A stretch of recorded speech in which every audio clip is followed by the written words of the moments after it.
Ketika umat manusia hidup dalam kegelapan, rosak akhlak dan rosak nilai-nilai kehidupan, dengan rahmat Allah Subhanahu wa taala telah mengutuskan seorang hamba yang mulia untuk membawa rahmat dan hidayah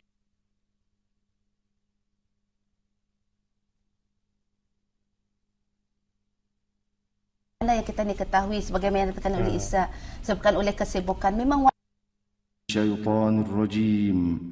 Bismillahirrahmanirrahim.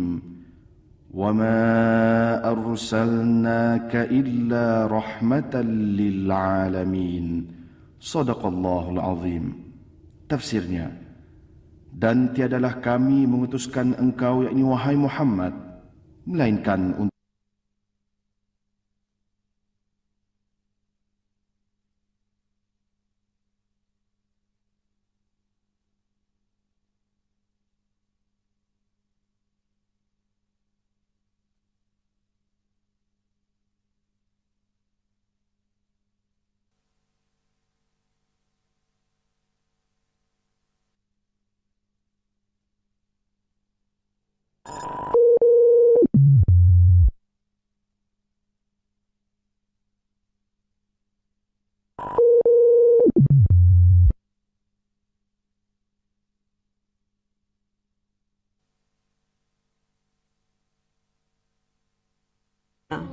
kaum Quraisy, kabilah yang dipandang tinggi dan dihormati.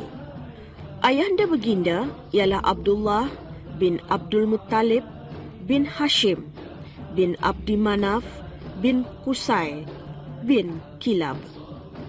Bondanya ialah Aminah binti Wahab bin Abdi Manaf bin Zurah bin Kilab, dan seterusnya bersambung kepada keturunan Nabi Ibrahim alaihi salam.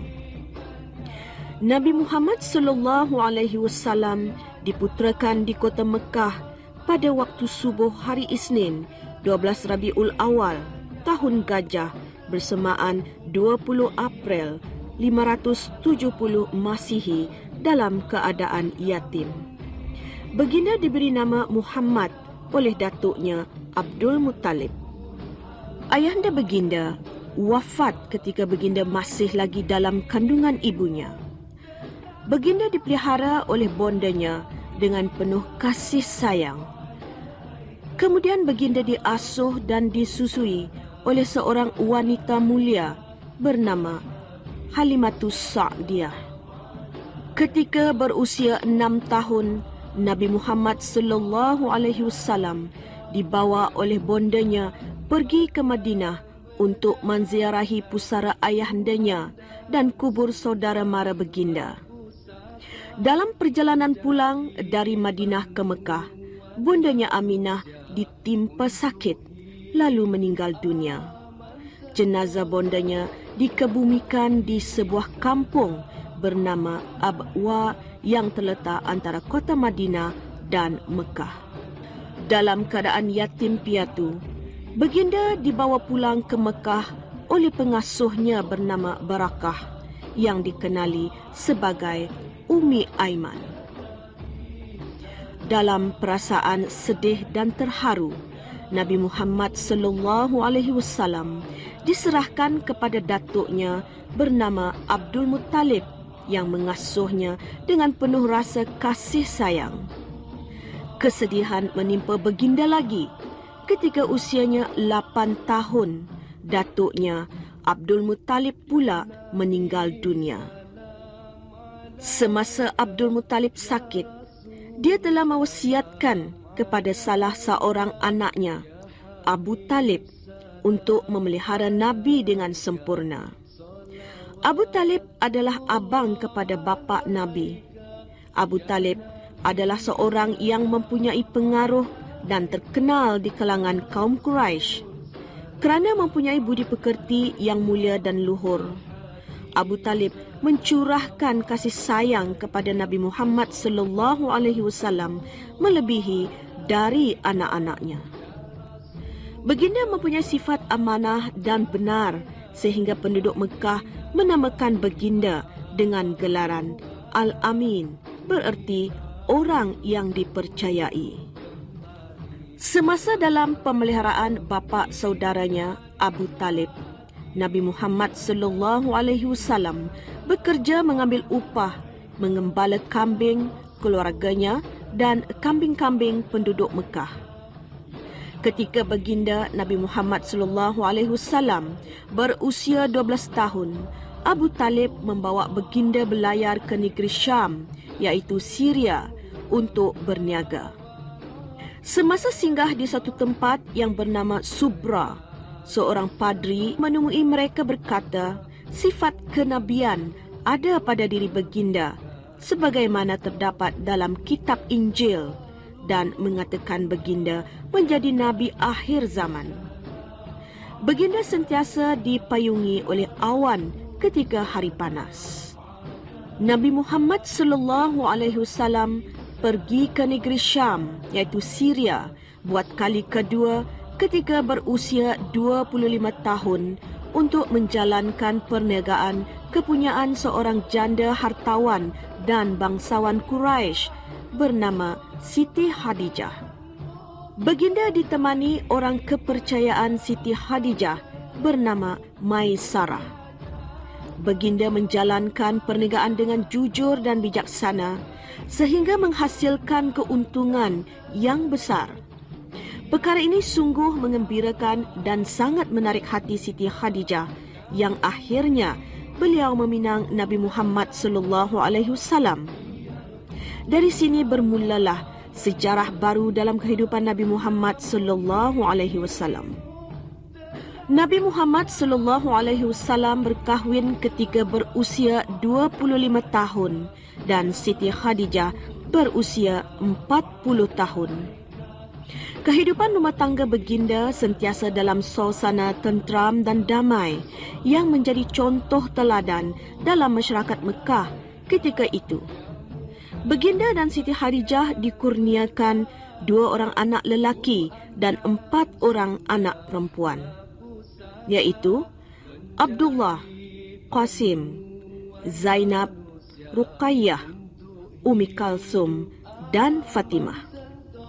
Abdullah dan Qasim wafat semasa masih kecil lagi, sementara Zainab, Ruqayyah dan Ummi Kalsum wafat setelah mereka berkahwin, kecuali Fatimah. Dari Fatimah berkembanglah keturunan Nabi Muhammad sallallahu alaihi wasallam hingga sekarang. Nabi Muhammad sallallahu alaihi wasallam diangkat menjadi rasul ketika berusia 40 tahun dengan menerima wahyu yang pertama pada 17 Ramadan ketika baginda bersendirian di Gua Hira. Gua Hira yang terletak kira-kira 6 km di sebelah utara Mekah. Gua Hira ini terletak di sebuah gunung yang sekarang dikenali sebagai Jabal Nur, iaitu Gunung Cahaya. Di sinilah baginda selalu bertafakkur, memikirkan tentang rahsia yang tersembunyi di sebalik keajaiban alam ini. Ketika Nabi Muhammad sallallahu alaihi wasallam sedang tidur di dalam Gua Hira ini, datanglah malaikat Jibril sambil berkata kepada baginda, "Iqra," artinya bacalah. Baginda terkejut dengan menjawab, "Saya tidak tahu membaca." Diulang-ulang sehingga 3 kali. A'udzu billahi minasy syaithanir rajim. Bismillahirrahmanirrahim. Iqra bismi rabbikal ladzi khalaq. Khalaqal insana min 'alaq. Iqra wa rabbukal akram. Alladzi 'allama bil qalam. 'Allamal insana ma lam ya'lam. Shadaqallahul azim. Tafsirnya, bacalah yakni wahai Muhammad dengan nama Tuhanmu yang menciptakan sekalian makhluk. Ia menciptakan manusia dari segumpal darah. Bacalah, Tuhanmu yang maha pemurah. Tuhan yang mengajar manusia melalui membaca dan menulis. Ia mengajarkan manusia apa yang belum diketahuinya. Surah Al-Alaq ayat 1 hingga 5. Dengan ini bermulalah tugas Nabi Muhammad sallallahu alaihi wasallam sebagai rasul yang terakhir untuk menyampaikan dan menyebarkan agama Islam dan percaya kepada Tuhan yang Maha Esa, iaitu Allah Subhanahu wa taala. Baginda pada mulanya menyampaikan syariat Islam secara sulit dan kemudian barulah secara terang-terangan.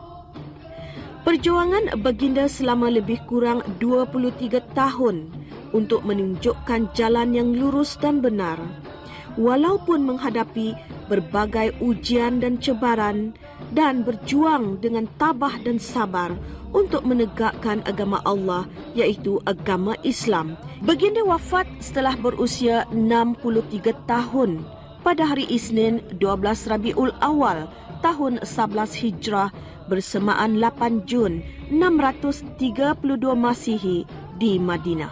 Rasulullah sallallahu alaihi wasallam meninggalkan dunia fana ini dengan tidak mewariskan harta kekayaan, tetapi agama Islam yang mengandungi peradaban yang agung dan mulia ke arah mentauhidkan Allah Subhanahu wa taala. Sebagaimana sabda baginda. Sabda Rasulullah sallallahu alaihi wasallam, "Taraktu fiikum amrayni ma in tamassaktum bihima lan tadillu abada, kitaballahi wa sunnat rasulih."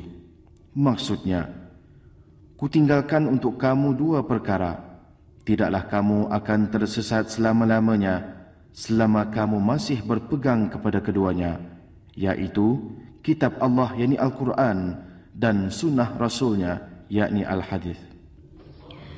Ya Allah, cucurilah rahmat-Mu ke atas Nabi junjungan kami, Sayyidina Muhammad sallallahu alaihi wasallam, keluarga, sahabat-sahabat baginda dan pengikut-pengikut baginda yang taat dan jujur hingga ke akhir zaman. Amin.